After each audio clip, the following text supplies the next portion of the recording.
I was just following Scott's line, and I think I got a little to the right, and then next thing I know, I could see where the trees, because the hood was up in the air. But it should have been like comfortable, right? Because you saw blue sky and Yeah, well, everything's fine. it wasn't rolling or anything.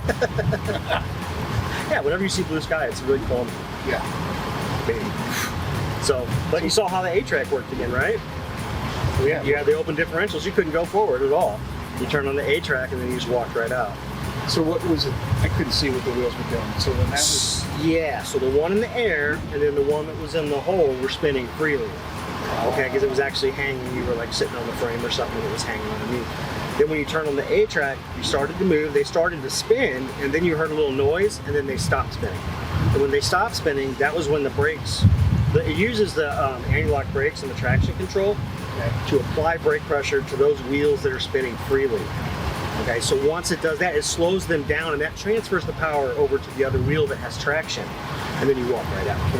Yeah, so really, it works pretty well.